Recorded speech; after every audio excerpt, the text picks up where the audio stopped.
The Prime Minister, Andy Burnham, has been urged to boost control of Britain's borders after 60,000 migrants stormed the Spanish enclave of Ceuta from Mexico. Now, this comes as Italy suspends the EU's border-free Schengen arrangements with Spain in response to the mass influx of migrants. Well, let's go to GB News reporter Doogie Beattie, who's there in Ceuta right now. Doogie, you're looking mighty fine. The glasses look good. Talk to me. What's been going on? I hear apparently all these people have gone back, but is that right? What's going on? Originals, I'm Emily Carver. Please do give this video a like and subscribe to our channel for more content like this, and do leave a comment. Let me know what you think. Well, the majority of them have gone back, and there's only one reason they went back: that Ceuta was closed down, locked down. No toilets, no water, no food, nowhere to stay. So the people that had basically invaded and broke through this border decided that they had to go back home, encouraged, we must say, by the Spanish army and security forces. They started the morning almost helping them to cross that border, but now Ceuta is fully closed down, and what we've got is a game of hide and seek. And really, the army is starting to go into those areas where a lot of Moroccans are, and they are really herding them down the main streets, getting them into batches of 500-600, and then parading them up past here, and then across that border just behind me. But I am joined now by Zia Youssef. Zia, why are you here? Why here?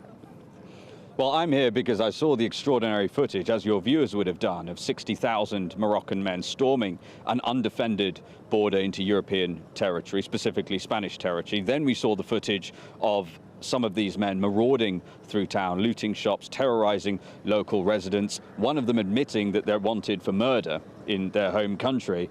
And what we're seeing now is, as you said, a lot of them are leaving, but I've already spoken to them, a number of them here, who say they started their journey from Morocco with the express intention of coming to Britain.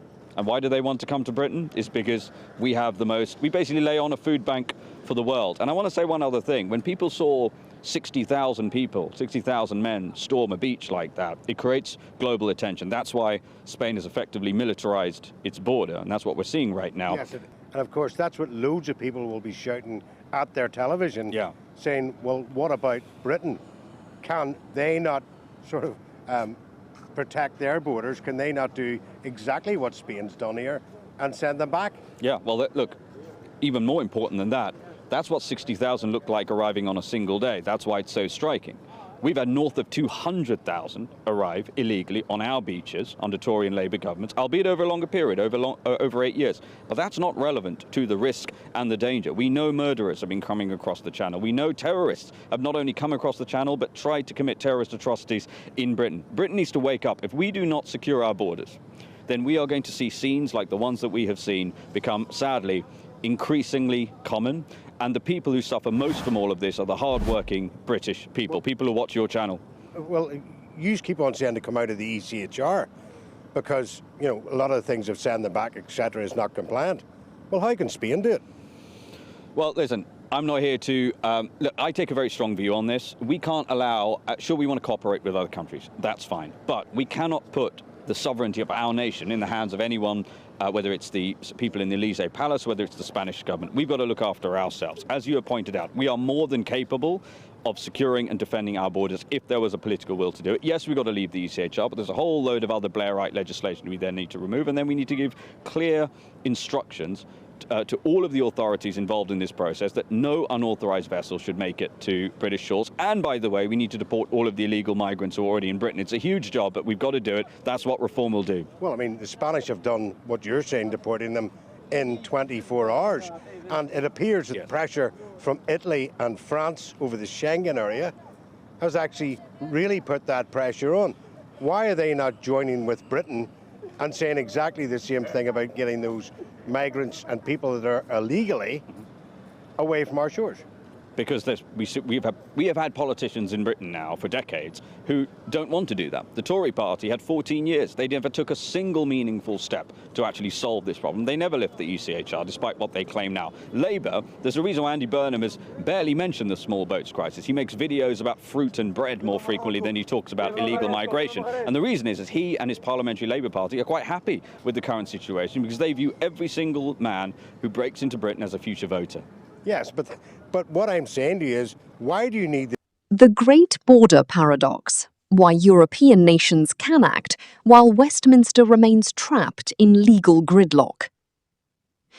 When thousands of individuals surged across the European frontier into Ceuta in a matter of hours, the response from Spanish security forces was swift, firm, and uncompromising.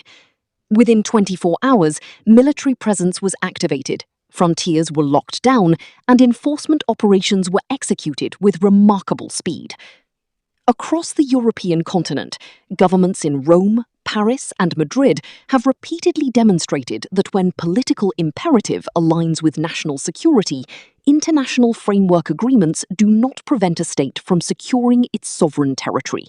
Yet, across the English Channel, the contrast could not be more glaring. In Great Britain, a nation that prides itself on legal tradition and parliamentary sovereignty, the border management conversation appears permanently stalled in a quagmire of endless appeals, parliamentary posturing, and judicial delays. Citizens across the nation are left asking a crucial question. Why can European nations operate with decisive speed under shared international rules, while British authorities seem persistently paralysed by the very same legal doctrines? Before unravelling the hidden mechanics behind this political gridlock, if you appreciate sharp, uncompromising political commentary that cuts straight through parliamentary rhetoric, take a brief moment to subscribe to Britain Underneath. Your subscription directly sustains this channel and allows us to deliver the authentic underlying truth behind the decisions shaping the United Kingdom. Please subscribe now, turn on your notifications, and let us dive right into the heart of the matter. leave the ECHR if Spain can do, backed by Italy and France, what you have been saying can't be done with the ECHR? Well, it's a good question. What we have seen historically is when orders are potentially given to authorities to do it, they decline to do it on legal advice. And then we also have, of course, an industrial complex of human rights lawyers who go out of their way to injunct deportation flights and stop these things from happening. So look, could it be done without leaving the ECHR? Potentially. Is there a lot more agency that British politicians could have used to do it? I don't want to take any chances. I think we need to not only leave the ECHR, we need to repeal all the Blairite legislation, basically make immigration an unjusticiable situation. That's what we need to do. And if we do that and we deploy our resources, we can protect and defend our border. Yeah, thank you very much. And I hope that you enjoy the weather here as well as actually looking at what was going on here. Yes, Nana, that is basically what has gone on here today. And the real question is, how could they deport these people so quickly with military force right back across a border that was a soft and porous border? And now, because of a socialist policy, I can tell you there is some serious armaments on those borders, and that will go across that area that is only about 7 odd miles of Spanish territory here. And we have watched them test those borders most of the day today, and we will wonder, will Britain actually look at this and say, well, it can be done? Well, I think you posed a really good question to Zia Youssef. I think you're absolutely right. Why do we need to leave the ECHR if these countries are in it and they're able to just send people straight back and also get military might on their borders? That's a good question. I would love to get an answer. Thank you very much, Dougie Beattie. Let's get more. To understand the profound frustration felt across the electorate, one must look closely at the complex web of legislation governing British border administration. For decades, political figures from all major parties have assured the public that border integrity remains a paramount national priority. Yet year after year, public confidence erodes as enforcement mechanisms fail to produce tangible outcomes.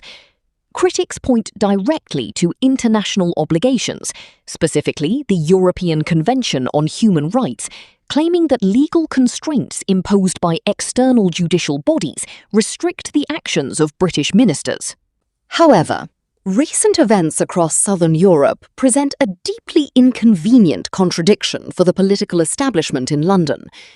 If sovereign member states of the Council of Europe can swiftly manage their frontiers and return unauthorised entrants without facing catastrophic legal isolation, why does Britain find itself endlessly tangled in legal injunctions and procedural gridlock? The answer, as it turns out, is not purely legal, but deeply political.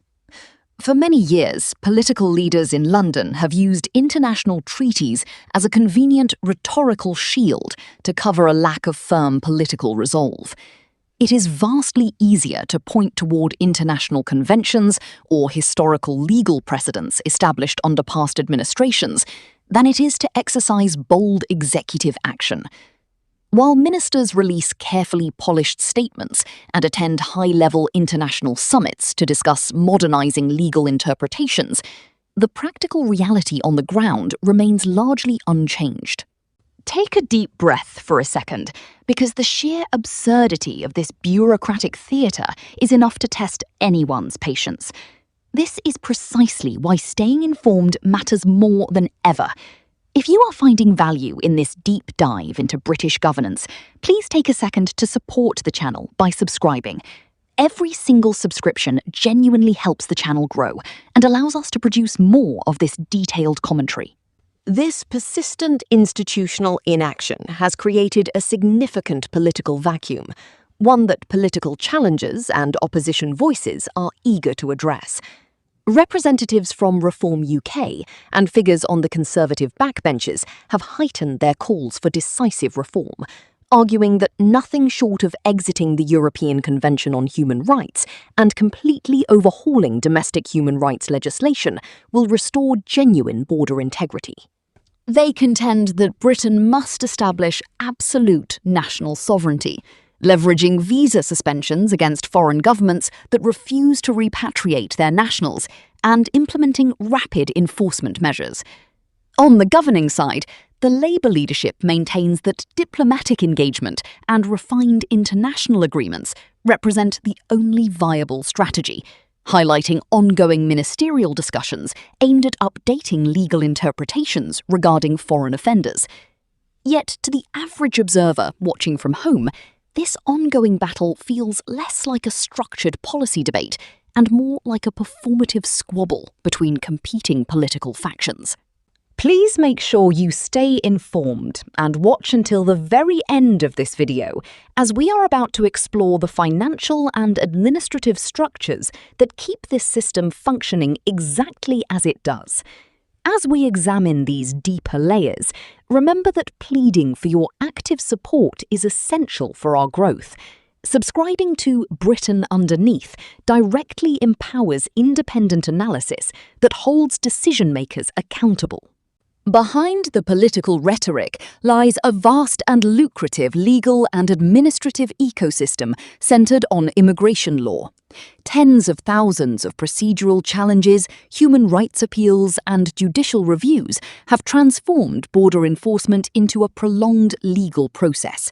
Specialised legal practices, advocacy groups, and administrative tribunals operate within a framework where procedural arguments can easily delay executive action for years.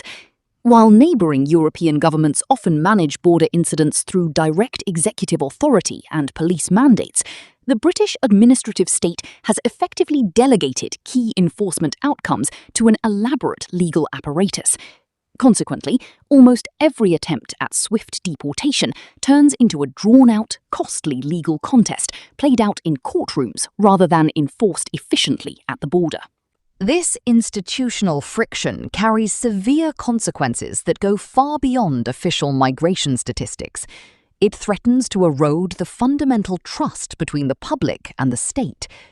In a mature parliamentary democracy grounded in the rule of law, citizens rightly expect their elected government to maintain secure, orderly, and fair borders. When law-abiding citizens see rules applied unevenly or rendered ineffective by administrative loopholes, faith in democratic institutions naturally begins to decline. The British public is known globally for its fairness, tolerance, and civic respect, but that patience is not bottomless. When voters perceive that decisions made by their elected parliament can be routinely delayed by administrative resistance, the credibility of the entire political system comes under question. So, where does this leave the nation today? We are left observing a political class that excels at framing arguments but stumbles when called upon to execute practical solutions. Opposition factions offer bold promises that encounter immense parliamentary hurdles, while governing officials offer gradual diplomatic tweaks that move at a modest pace. In the background, the fundamental mechanics of border security remain largely unaltered, caught between conflicting legal philosophies and political hesitation. Take another breath and consider the overarching reality here. This issue goes beyond simple policy management. It touches upon the fundamental question of governance itself, whether ultimate authority rests with the elected representatives in Parliament or within a self-perpetuating network of administrative routine and legal precedent. The debate over Britain's sovereignty and border management is reaching a critical turning point. As public scrutiny continues to intensify, the actions taken in Westminster over the coming months will shape the political landscape for years to come. Understanding these hidden dynamics is vital for anyone who wishes to comprehend what is truly taking place beneath the surface of modern British politics.